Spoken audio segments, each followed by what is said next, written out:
no entendemos los tiempos de Dios, pero también no hemos entendido la fiesta del Señor, en el cual el Nuevo Testamento dice que son sombras proféticas de cosas por venir. Las profecías en las fiestas del Señor, presentado por Michael Root. Shalom, les habla Michael Root desde los jardines de Ofel en Jerusalén. Esta antigua ciudad ha sido testigo de una gran diversidad de prácticas religiosas, desde los sacrificios humanos ofrecidos por los cananeos a Astarte, la diosa de la fertilidad, a las oraciones de los musulmanes que actualmente ofrecen a diario a Allah. Ni siquiera los judíos o los cristianos, que se supone que afirman ambos adherirse a las mismas escrituras, rara vez concuerdan en sus interpretaciones.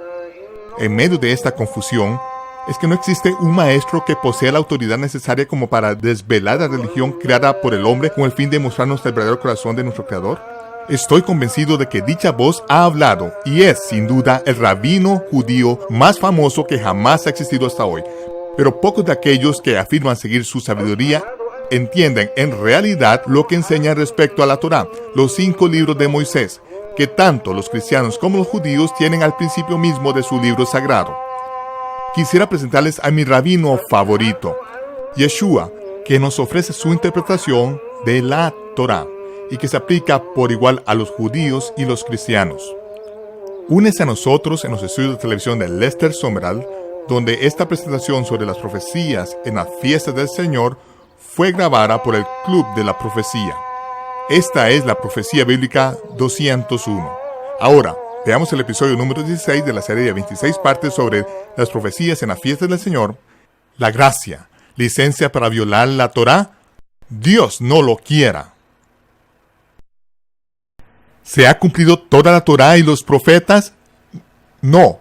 Solo si no hemos leído nunca la Torá y los profetas, podemos decir que sí, que se ha cumplido la mitad de la Torá y los profetas. Efectivamente, la mitad se ha cumplido. El Mesías ha venido como el siervo sufriente. Pero, ¿se ha cumplido la venida del Mesías como un rey que gobierna y ha conquistado? ¿Qué fue lo que él dijo? Ni una jota ni una tilde pasará de la ley hasta que todo se haya cumplido. Necesitamos escuchar de verdad lo que tiene que decir el Señor. Necesitamos hacer esto. Y fue por eso que Él dijo, cualquiera que quebrante uno de los mandamientos muy pequeños y así enseñe a los hombres muy pequeños será llamado. Él no vino para quebrantar ni para destruir. Vino para cumplir y vino para que la Torá estuviese escrita en nuestros corazones. No, la letra de la ley. Porque se puede usar la letra de la ley y con ella destruir a las personas. Y fue por eso que Él dijo, oísteis que fue dicho a los antiguos desde el principio mismo, no cometerás adulterio. Ese es uno de los mandamientos, ¿no? Es la letra de la ley. No cometerás adulterio. Esa es la letra de la Torá, la letra de la ley, pero Él dijo, cualquiera que mira a una mujer para codiciarla, ya adulteró con ella en su corazón. Ese es el espíritu de la Torá. En otras palabras, el espíritu de la Torá, lo que Dios realmente desea comunicar es que usted puede controlar su mente. No se debe ni siquiera pensar en ello. Debemos de poder confiar el uno en el otro, en nuestros maridos y mujeres, y saber que ni siquiera vamos a permitir a nuestra mente pensar en eso, sino que controlaremos nuestros pensamientos según la Torá, y gracias al Espíritu de Dios en nuestro interior andaremos conforme al Espíritu de la Torá, y la codicia de la carne no tendrá oportunidad de concebir y de practicar el pecado. De modo que el Señor está diciendo que este caso, que el Espíritu de la Torá era incluso más rígido que la letra de la Torá. Pero somos conscientes del verdadero significado que tiene, entendiendo su importancia, y lo que vemos es que las normas y los reglamentos de los hombres, sus doctrinas y mandamientos no tienen como propósito permitir que su corazón viva y no elimine las cargas, sino que tiene como propósito controlar y manipularle a usted, obligándole a caminar de una cierta manera. Si guarda usted el espíritu de la Torá, no se encontrará usted bajo la letra de la Torá. El guardar el espíritu de la Torá es el motivo por el que fue enviado el Espíritu Santo para ayudarnos a entender el espíritu de la Torá, sin tener que esforzarnos por guardar la letra de la Torá, puesto que la letra de la Torá, la letra de la ley, nos esclavizará Los hombres se valen de ella para manipular a otros, mientras que el Mesías vino para libertarnos de la manipulación religiosa, de la intimidación y del control. En Judas verso 3 dice: Amados, por el gran deseo que tenía de escribirlos acerca de nuestra común salvación, me ha sido necesario escribiros para exhortaros a que contendáis ardientemente por la fe que ha sido una vez dada a los santos. Como ven, incluso cuando Shaul vivió y escribió, todos los que estaban en Asia me han abandonado. La fe una vez dada a los santos, aquellos creyentes primitivos que caminaron con el poder de Dios, que se criaron en la Torá y vivieron conforme a su espíritu, incluso en aquellos tiempos estaba ya causando un gran desgaste. De modo que ahora nos encontramos casi 2000 años después, que ha llegado de nuevo el momento de esforzarse por contender ardientemente por la fe que ha sido una vez dada a los santos, a fin de caminar con el poder de Dios, amándonos unos a los otros, dedicando nuestras vidas al servicio mutuo, que es lo que realmente deseamos. No queremos religión, lo que queremos es vida. Deseamos la vida de Dios viviendo en nuestro interior. Él dijo, porque algunos hombres han entrado encubiertamente, los que desde antes habían sido destinados para esta condenación, hombres impíos, que convierten en libertinaje la gracia de nuestro Dios y niegan a Dios, el único soberano, y a nuestro Señor Jesucristo. ¿Por qué dice negando su soberanía? Porque cuando decimos Señor, eso significa que Él manda. ¿Qué es lo que dice el Señor? ¿Por qué me llamáis Señor y no hacéis lo que yo digo? Uno de nosotros no entiende las palabras Señor, y no soy yo el que tiene el problema. Es debido a que hombres malvados han convertido la gracia de Dios en licencia para pecar y para vivir como les parece. ¿Pero qué dicen las Escrituras? Todo aquel que viene a mí y oye mis palabras y las obedece, os indicaré a quién es semejante. Cuando le llamamos Señor y hacemos lo que Él nos manda, eso es doctrina, es una buena doctrina. La doctrina no es sentarse en un banco y creer, es lo que hacemos. La teología es cuando nos sentamos y pensamos. Y si usted y yo no podemos discrepar sobre teología y seguir siendo amigos, tenemos graves problemas mentales. Podemos estar en desacuerdo sobre teología, eso es lo que pensamos, pero ¿estamos haciendo lo que Él nos dijo que hiciésemos? Eso es doctrina, es la manera hebrea de pensar, que es lo que es preciso que entendamos. Tal y como dijo Shaul, ¿perseveraremos en el pecado para que la gracia abunde? De ninguna manera. De ninguna manera. La gracia de Dios se ha manifestado para salvación a toda la humanidad y nos enseña que, renunciando a la impiedad y a los deseos mundanos, vivamos en este siglo sobria, justa y piadosamente. Y ahora quiero llevarles a Gálatas, porque este es uno de mis pasajes favoritos de la Biblia. En Gálatas 2:15 dice: nosotros judíos de nacimiento y no pecadores de entre los gentiles, como saben.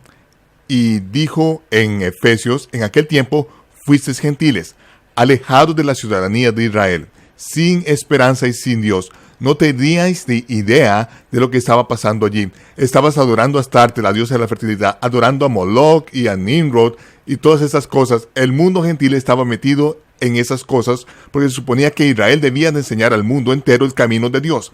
Debían ser sacerdotes ante el mundo entero. Fue por eso que nos dijo que vistiéramos de este modo, a fin de que pudiesen preguntarnos: ¿qué manera tan extraña de vestiros? ¿Por qué os vestís de este modo? ¿Qué son estas cintas en los bordes de vuestras prendas? Y para que nosotros estuviésemos siempre preparados para una respuesta a todo aquel que nos pide una razón de la esperanza que hay en nosotros, sin temor y temblor, debíamos ser sacerdotes al mundo entero.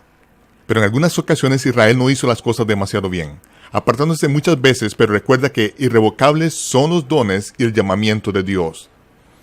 Y él dijo que en los últimos días, los creyentes de Israel serían la provisión para los creyentes y entre los gentiles, y a todos nos reunirían allí, estando presentes gracias a la sangre del Mesías, siendo todos una misma familia.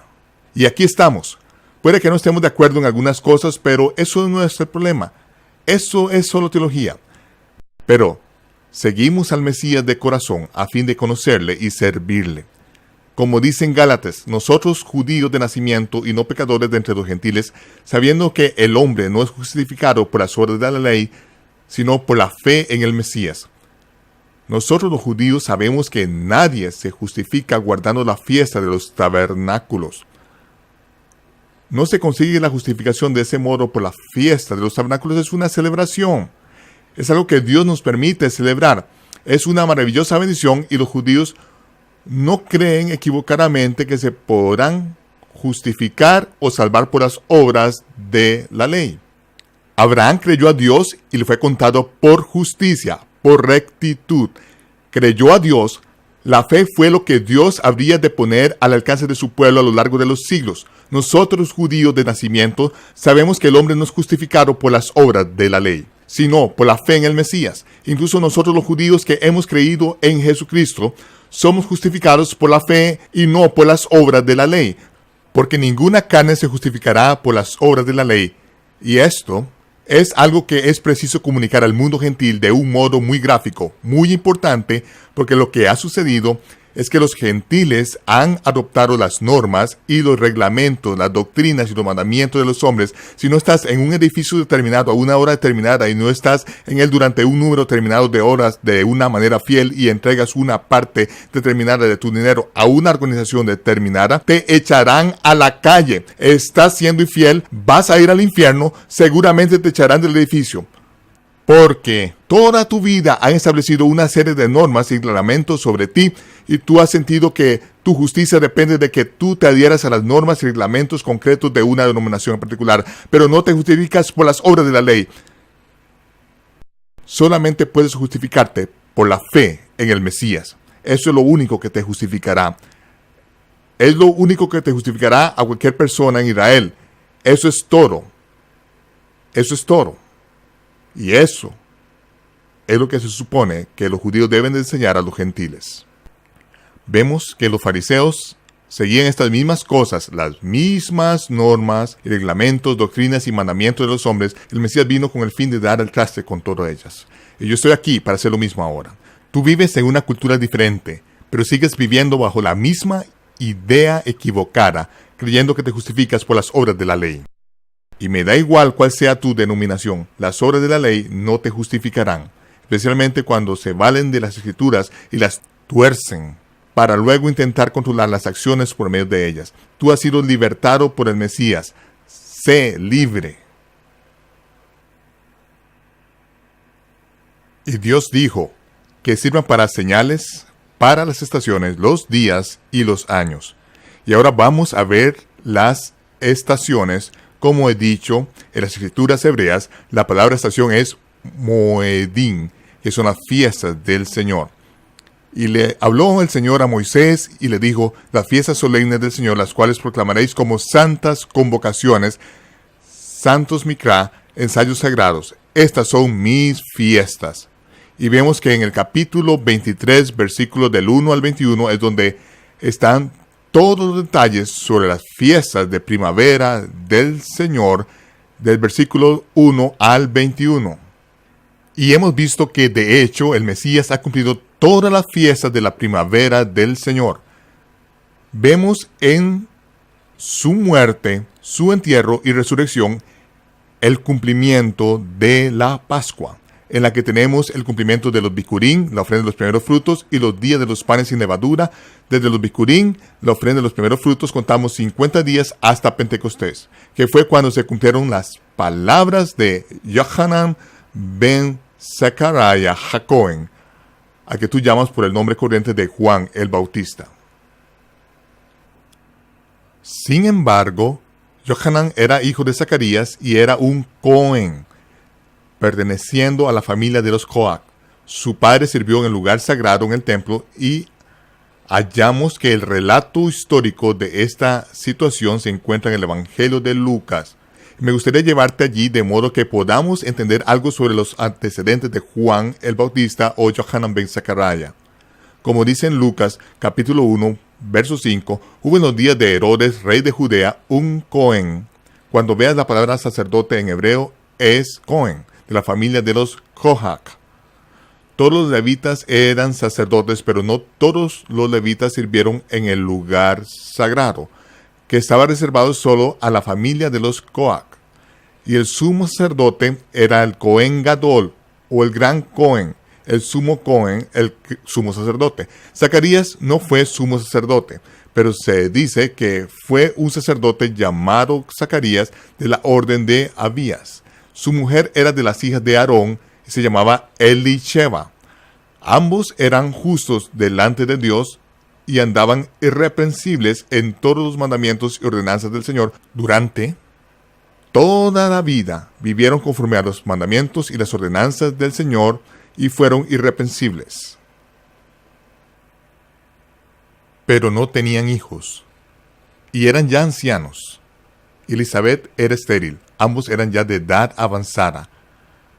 Aconteció que ejerciendo Zacarías el sacerdocio delante de Dios, según el orden de su clase, le tocó en suerte entrar conforme a la costumbre del sacerdocio en el santuario del Señor para ofrecer el incienso. Y aquí se nos ofrece una ecuación matemática en el libro de Lucas. Para empezar, Zacarías era de la orden de Abías, que era el octavo curso según dicen en Segunda de Crónicas. Hay 24 cursos de sacerdotes y esos sacerdotes servían una vez a la semana, 2 veces al año. 24 cursos, 2 veces al año serían 48 semanas. Aún nos quedan unas cuantas semanas, ¿verdad? Y todos los sacerdotes se ocuparían de todas ellas como parte de su obligación, teniendo que acudir y servir en las fiestas del Señor, a las que acudiría todo Israel, de modo que era preciso que estuvieran todos los sacerdotes de turno durante este periodo concreto.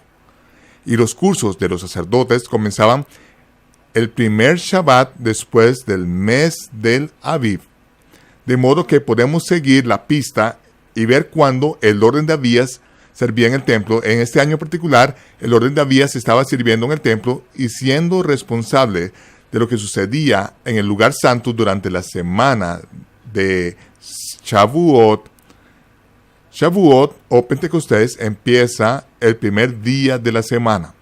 El orden de Abías empezaba allí mismo, en el mismo momento del Shabbat, y en ese momento eran responsables de todo lo que sucedía en el templo durante este periodo de tiempo.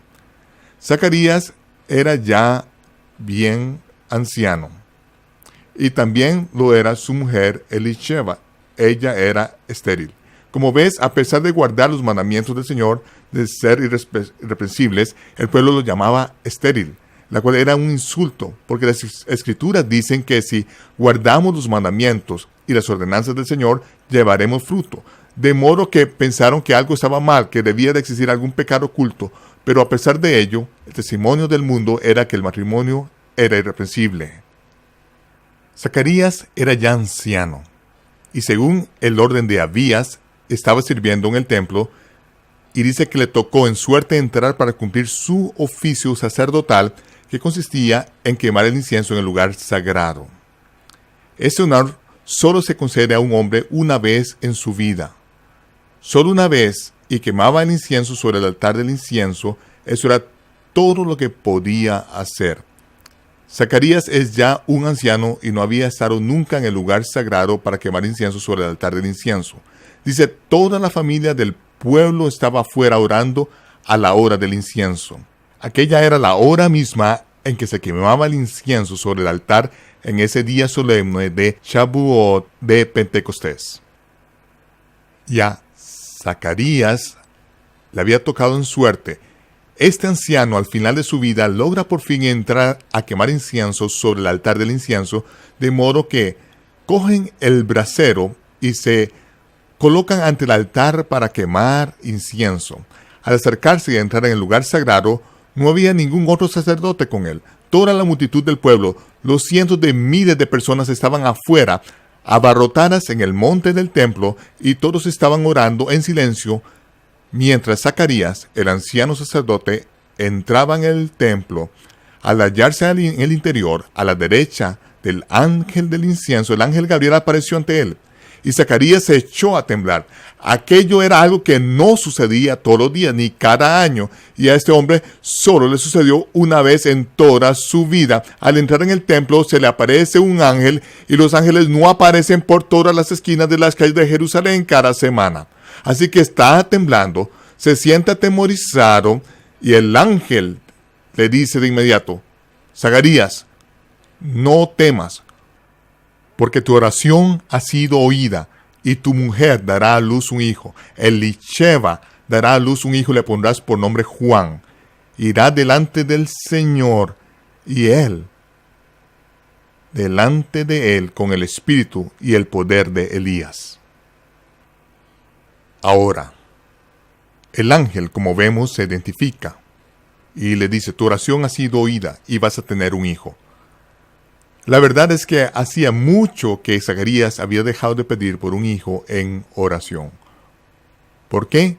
Porque responde: ¿en qué conoceré esto?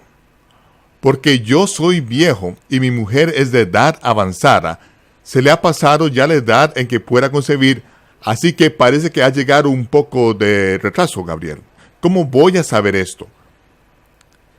No creo que hubiese orado pidiendo un hijo durante muchos años y daba la impresión de que no había esperanza y que se iba a morir sin tener descendencia, pero a pesar de ello, Dios tenía un plan y le envió a un ángel para decirle: tu mujer va a tener un hijo y va a venir con el espíritu y el poder de Elías y va a preparar el camino para el Mesías que ha de venir.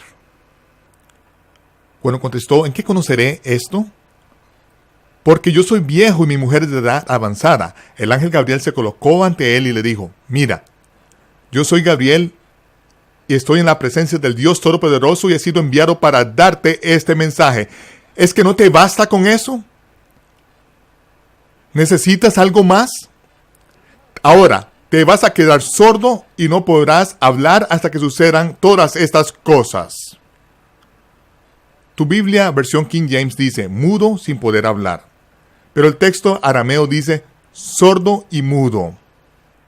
Eso es algo que vemos más adelante cuando 9 meses después llegó el momento de circuncidar al niño, porque Elizabeth tuvo un hijo. Cuando llegó el momento de presentar a su hijo al 8º día, cuando el Moel Goldberg fue para circuncidar al niño, el Moel preguntó: ¿cuál será su nombre? Y Elizabeth fue la única que pudo contestar diciendo: se llamará Johanan. Y el Moel contestó: oh, ve, no puedes llamarle Johanan. Ninguno de los ancianos se llama Johanna. Se suponía que debería llamarse Zacarías 14 o algo así. Y dice: le hicieron señas a Zacarías. ¿Por qué tuvieron que hacerle señas? Porque no podía oír. De modo que lo escribió sobre una tablilla. ¿Acaso lo dijo con su boca pidiendo una tablilla para escribir? No, porque no podía hablar. Pidió la tablilla por señas. Se la dieron y entonces escribió: se llamará Johanan. Y fue entonces cuando se le abrió su boca y sus oídos y clamó profetizando, de modo que los que estaban presentes dijeron: ¿qué clase de niño será este? Y hubo gran clamor por toda la región montañosa alrededor de Judea. Y esta fue la ocasión solemne. Ahora volvemos a donde el ángel Gabriel dijo: te vas a quedar sordo y no vas a poder hablar. ¿Por qué sordo y mudo?